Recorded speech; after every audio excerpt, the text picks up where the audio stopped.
What is up, everybody? Welcome back to another video. In today's video, we are going to be reacting to what a former college football head coach had to say today on College Game Day. I know it sounds kind of weird, but he talked about teams struggling and what he says the three reasons usually are for that and who to blame and who not to blame. So let's get it started. You know, I got to shout out Dose Dion, man, because it was actually the first time I went live on YouTube.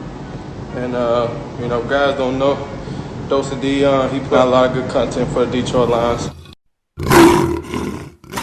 And welcome in, everybody, to another video. Glad you guys are here. As you can see, we've changed the background up a little bit. Hope you guys like it. We got rid of the red. The red's ugly. Ugh. Ugh, what is that, Ohio State vibes? No, get that out of here. So, yeah, that's ugly. Now, Urban Meyer was talking. I'm not an Ohio State fan, but I know what Urban Meyer has done. I know what Urban Meyer, his resume looks like. We've talked about Meyer potentially. Hey, could he come to the NFL? Things like that. Because, you know, you look at him and you see, you know, the success he's had really everywhere he's been. You're like, wow, that's a guy that I would want to have. So I have respect for what Urban Meyer can do, you know, when it comes to coaching, his coaching abilities. I mean, yeah, he's been involved in some things off the field, but when it comes to coaching, I know that he can, you know, build a team. He knows how to build a team. He knows how to win football games. And that's from a person that doesn't like Ohio State, right? They didn't like him. And he's coached elsewhere and had success there too. So, you know, Urban Meyer had to say this during College Game Day. I think he was talking after the Michigan State game or either halftime or something like that. I didn't really see it. Okay, I saw this on Twitter because it was trending and I wanted to check it out. And I thought it fit our team. It was something that we should at least discuss. But I saw this trending on Twitter, and I think it was after the Michigan State game. Hey, sorry, I think Michigan State lost today. I'm pretty sure to Indiana. That's a tough team. Indiana's a tough team. I think some people expected them to be pretty good. Hey, Michigan may lose tonight too. I mean, we got a really tough matchup tonight against Wisconsin. So we could be in the same boat as you. So I'm not trying to hate on Michigan State fans. Nothing like that. I'm just telling you when he was doing this. But Urban Meyer, you know, he's talking about teams struggling. And he says, so many of us are excuse makers. I mean, that's part of who we are. And it shouldn't be that way. When you see a team struggle, the first thing the fans and the media blame are the players, or they blame the coaches. It's never more evident in the NFL. He laughs all the time when he hears, you know, the fans, and he even brought up the NFL, and he said, you know, are saying that, hey, let's blame the players, we don't have enough talent, or it's the coach's fault. You know, those two things. He says that's usually not the problem. Again, this is just one man's opinion, but I know what Urban Meyer has done. You know, I know the success that he's had. So I was like, okay, I'm definitely willing to listen to what he had to say and what he thinks the problem is, you know, with the three main problems are with most teams that aren't playing very well. And he says there's three things here. It's not that you don't have enough talent. And he brings up the NFL and he says, look, if you don't think you have enough talent in the NFL, you have to look around and say, hey, look, these are NFL players. There's talent everywhere. Now, sure, there's better players than other players in the NFL. There's no question. But I definitely see what he's saying as in, hey, you take a look at any NFL team, you're saying that team's got a lot of talent. This is why we say that, hey, look, a college team is not going to be an NFL team because these are all great college players, and a great college player sometimes doesn't do anything in the NFL, right? I mean, the NFL is just a different animal, and you can just know there's so much talent across the board. Well, they got bad players in the NFL, some team that always struggles. I'm thinking, wait a minute. Think about what you just said. There's not a bad player in the NFL. They're NFL players. Same with the coach. You can't say, well, he's a bad coach. Maybe it's just how you use it. But he says it's not necessarily it's bad coach. It's a bad coach. Maybe they're not coaching well, but it doesn't mean it's a bad coach either. Those are the two things that he brings up. Those are not the problems. He says what we do is we are excuse makers. We don't affect nothing. We know that. But he said we are excuse makers, which isn't right. Okay, because what you really have to do is look under the hood. Look under the hood is, I guess, his little phrase here. And he had three reasons why most struggling teams struggle, right? What are those three reasons when you look under the hood to really dive into what the problem is? And that's something that I've tried to do. You know, that's what I've been trying to do from the outside looking in as a fan. And I'm trying to look at it and say, okay, well, where is the actual, like what is the small detailed problems? Sure, I could come on here and just say, well, you know, it's Bob Quinn, get him out here, fire him. Like, I could say that, right? And that could be the problem. But I want to find the details here. And he says, okay, look under the hood. That's something that I've been trying to do. You know, I talked about it before. That's something that I've tried to do as a fan and try to bring to you guys. I want to look under the hood for you guys and try to dive into it. Of course, from the outside looking in, I can't see everything. I don't get to see practices. I don't see discussions. I don't see that kind of thing, right? I don't see the inside things. All I see is what you see. I get the game film. I hear what the coaches and players have to say, and that's all I get. Outside looking in, for all of us as fans, it's difficult to really decipher, okay, here's the exact problem. But he says look under the hood. So I wanted to react to this. I wanted to show you guys the three things that he brought up. And I want to talk about how maybe this relates to the Detroit Lions and some of their struggles this year. Now, let me make this clear. I think the Lions in their last couple of games have really been just derailed by turnovers. And that's not, again, me saying Stafford's the problem and stuff like that. But I'm saying they have been. I think the turnovers really hurt them. Sure, they haven't played well. I'm not saying they've played well on defense or offense. But they've really, you know, hurt them from being more competitive. And I still think this team can be competitive in games. I mean, I think we've seen that. I think the last couple games, again, have just kind of gotten out of hand on the scoreboard because of a couple of turnovers that didn't allow us to maybe take advantage or, you know, get back into a game or at least make the score look closer, you know. So that's something that I see in the last couple of games. So I don't think the Detroit Lions are completely dysfunctional, right? I still see this team that could surprise some people, but I could also see, because the inconsistency is a team that goes out there and doesn't play well. But here's the 3 things about it. The first thing is this: trust. Every time I've had a team struggle, every time it's fallen in one of 3 categories. Number one, there's some trust issue. The players don't trust the coach don't trust the players, or awful when the players don't trust each other. He brought up trust issues, okay? Now, trust issues is something that hit home right away, because we talked about trust. Earlier this season, we talked about trust issues with the Detroit Lions. And I think we mainly did this after the Packers game, because that game was just bad on all phases, to see all the inside details and things like that. But I thought trust hit home because I feel like the Lions at times this year had trust issues. Now, I think some of that actually has to do with the weird offseason. You had a lot of turnover. I mean, if we're being honest, Lions had a lot of moving pieces, a lot of new guys stepping in. You shipped out a lot of guys that were here before as like kind of the leaders of the defense, guys that everybody knew, fans loved: Darius Slay, Quandre Diggs. And you bring in all these new Patriots, these new players. You got these drafted guys taking big roles. And we're like, how is this going to fit together? And I think that's some trust issues with player to player. And he brings up player to player, which he says is the biggest problem. And I think for the Lions, it was kind of just early in the season, like, okay, look, I don't know if you're going to do your job. I don't know what to expect from you because I haven't played with you before, or it's been so long since we've played together. I don't really know what's going on with this defense. And I think we saw that early in the season. But I think that's improved. Like, again, I think the Lions have at least somewhat improved in the area. But possibly some evidence to point to that could have been the case is, I think it was right before the Jacksonville game. If you guys can remember, when Matt Patricia, they were 1-3, he comes out and he says, look, we're going to possibly dial some things back. We're going to take a couple of things out from what we're trying to do defensively to play faster. And I think his main purpose was there that, hey, we're trying to rush too much. We're trying to put too much in too fast with too many moving pieces. As we go, we'll add things in, but we have to just kind of take things back. We have to kind of make it simpler. That way our players can play faster. They're thinking and moving too much. There's too much going on. And I think that's kind of the trust issues with players, is that there's too much going on. And I think that's why they dialed things back. So I think that's probably some maybe evidence for that.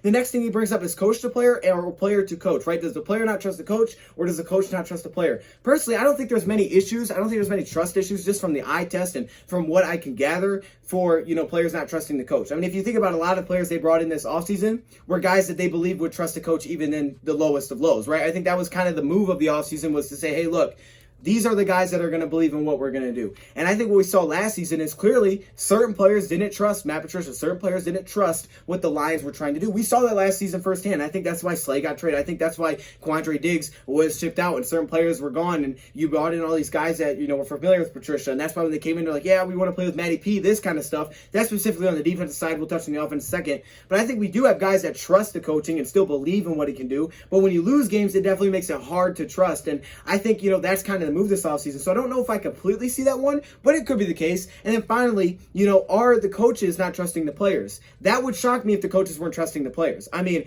is the coaching not trusting Stafford? No, I don't believe that at all, because look, I mean, have you seen this guy rave about Stafford? They know what he means to this franchise. I don't think the coaches don't trust the players at all. And again, if the coach is thinking like that, that's a problem, because what Urban Meyer says is, hey, look, it's the NFL. There's talent everywhere, okay? So that can't be an excuse. Don't be an excuse maker. So that's the first thing, trust. And I love that because I think it fits perfectly. The next thing he brings up is a dysfunctional environment. Number two, you really think about it, it's called a dysfunctional work environment, Reggie, and that's that, where the expectations are very high, but we don't work hard. I've been there before, Coach. And the coach has to be real clear with his team. Say, wait a minute, that's going to lead to frustration, anger, disappointment, because we want to win a championship. I got news, guys. We're not working hard. So stop with the expectations. If your work ethic must exceed or equate your expectations. He talks about a dysfunctional environment as, okay, you look at it, you have these high expectations, these high goals, saying, hey, we could be a championship team, but you don't put the work in practice to be that team. Now, again, we can't see behind the scenes. We get the training camp clips, but we don't know how they're working. We don't know if Patricia's not satisfied with their work in practice. All we know is that we hear that, hey, Patricia, if anything, he works them too hard during practice. But another point that I bring up with this dysfunctional environment, just from that quote, from that phrase alone, dysfunctional environment, just from that alone, I think to myself, that dysfunctional environment kind of goes back to the talent thing, where you can't say, hey, there's not enough talent here. It's maybe that this talent doesn't fit because this is a dysfunctional environment. And I think that hits home with the Detroit Lions. Those two words, dysfunctional environment, I think is something that we've seen in Detroit in their entire history, is a dysfunctional environment, right? Is it dysfunctional environment? A team that's never been successful, a team that's never had a year to say, hey, look, this was a good year for us, a team that's really never had consistent success. They had a little bit of consistent success under Wayne Fontes. It was still a little bit like that, but that's it. They don't have anything to hang their hat on and say, hey, at least we had this. We had this at one point. We can get back to there. We don't even know what it looks like to be in a Super Bowl. We don't know what it feels like. And I think that's part of this functional environment. And I think we've seen it, when you get guys, for example, Eric Ebron, right? Eric Ebron drops a lot, all this stuff. He goes to Pittsburgh and look how he's playing, right? Not perfect, but he's better. He seems better in Pittsburgh. He seems more comfortable. His first year in Indianapolis looked good. And I think when you look at Pittsburgh, well, they're 8-0, right? That's a good environment. Pittsburgh's a good winning culture. It's that great environment they have built. Detroit doesn't have that, okay? And just say bringing a new coach won't give you that. At least unless you bring in someone that brings his own with him. And I think that's what Patricia is missing, is Patricia didn't come in and say, I have this head coaching experience. I've built a team before. I've done this, done that. That's why I want another former head coach to come coach if we're going to bring a new one. Patricia didn't have that coming in, right? He's coming in, he's saying, okay, this is brand new to me. I'm trying to figure this out. And we have complete dysfunction in this environment. And they're trying to, do all this stuff. Caldwell came in and he was a player's coach. There was, players buying in. I didn't think they built a team very well, but at least players bought in. I think the Lions, what Matt Patricia's trying to do, hey, I've never done this before. This is my third year. I have to win. I'm going to bring in my Patriots. I'm going to bring in guys that at least I know will believe in me and what I'm trying to do.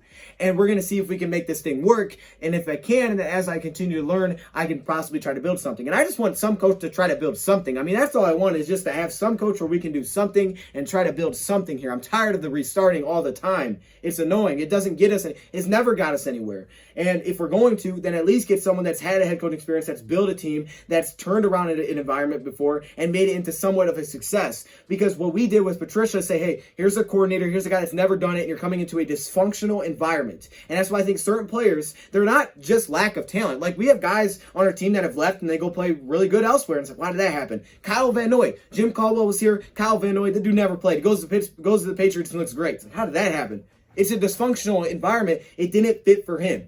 And then there's certain players that go elsewhere and they come here and they look good, right? There's certain players that come here and it's like, man, Danny Amendola, he's on his pace to have a career year. Where did that come from?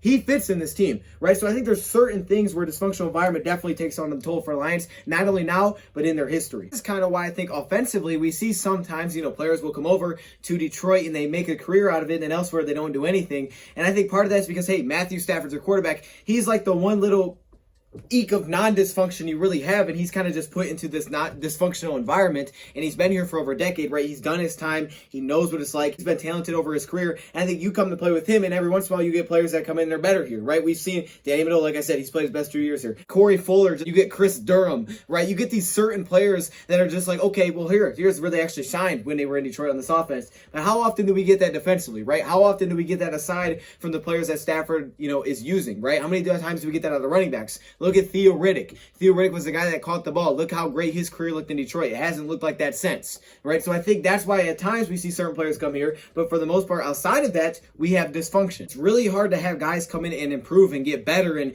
play better on a certain team if it doesn't stem from the top where there is function, right? Where things are well-oiled, where things are actually working as a team. It's hard to have that if you don't have it as a team, right? If it doesn't start from the top and work its way down, the new players coming in, that's why I said Stafford's kind of like the eke of non-dysfunction that we have, because aside from that, like, if you look at the Lions, I mean, you're always changing head coaches, right? So you and I are changing head coaches. You have new pieces in and out. So sometimes they fit, the other times they don't. You might draft a player for a certain system. The next year, the guy's not even there anymore. So all of a sudden, he's working with a new head coach, new coordinator, new this, new that. And then if you look at the Detroit Lions, right?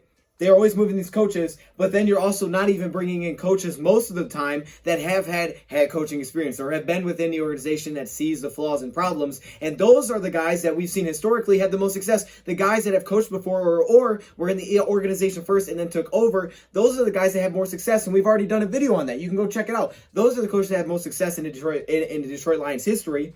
And because those are the coaches that, hey, look, I can build an organization. I know what to do here, okay? I know what it takes. I've been a part of this. But you're getting these coordinators, and that's what we're seeing what Patricia's dealing with. You had these guys. I've never done it before, okay? So this is kind of dysfunction right now. It's kind of all over the place. It's super inconsistent. And if you fire a new guy and you bring a new coordinator, you're going to see inconsistencies. I mean, is there that chance that maybe you hit on something perfectly and it's like, hey, this guy figured it out? Yes, there's a chance. But what have we seen historically? That doesn't happen with Detroit. It just don't happen. We haven't seen it happen yet, but yet we keep doing it, right?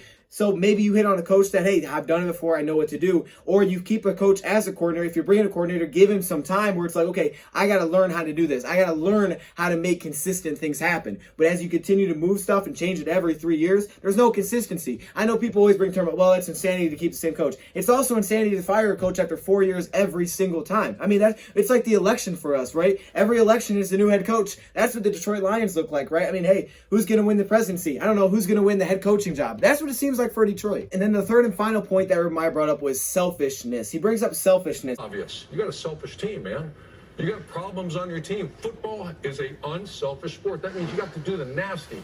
That means I'm a running back. I got to go protect for my quarterback. Yeah. That you don't always get to carry the ball. Sometimes you have to run down a kickoff 22 miles an hour and throw yourself into someone coming 15 miles an hour the other way. That's not fun. Why would you do that? Because you love your team and your teammates. So when you hear LSU, Penn State, Wolverines struggling, stop with the bad players. I get sick of hearing that. It's not the players. I don't think it's the coaches. But there's something wrong. Lift the hood. And he says this one you can't have, but simple, players are selfish, right? And he says it's an unselfish sport. Football's unselfish.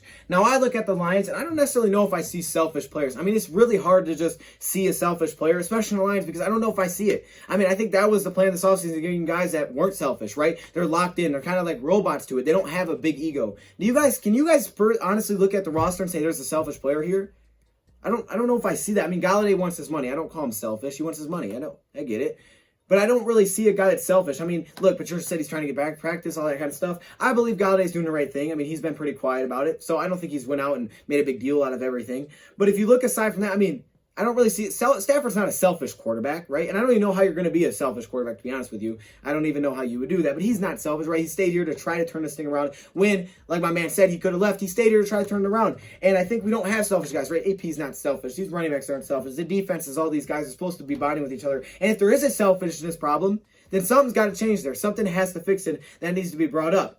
But, what he points on with the dysfunctional environment is that head coach has to say, hey, look, if you guys want to make this happen, you got to work harder. You have to have a better work ethic. So, again, I don't know, all the ins and outs. I just know what Urban Meyer said about a team that's struggling. And I know the Lions are clearly struggling, like usual, but it's a different way to look at it. And that's what I'm trying to do. I've tried to do that. It's been kind of my point to say I want to find out what the actual problem is here. And, again, it could be as simple as it's a coaching problem. But I just don't know if it's that, because I've seen, at least when I lived, and I've seen historically for the Lions, is that, hey, it doesn't just say, hey, get a new coach and all of a sudden we're functional again. I haven't seen that with Detroit. I think the closest thing that I've seen, and we've seen in a long time, is honestly Caldwell, because he came in and there was function here. But I think the biggest problem with Caldwell was, again, the guys fired above him. Bob Quinn eventually went his guy. It just works out like that, unfortunately. I think the problem with Caldwell is they didn't really build a good team here. I mean, they never really improved. After 14, they pretty much got worse everywhere.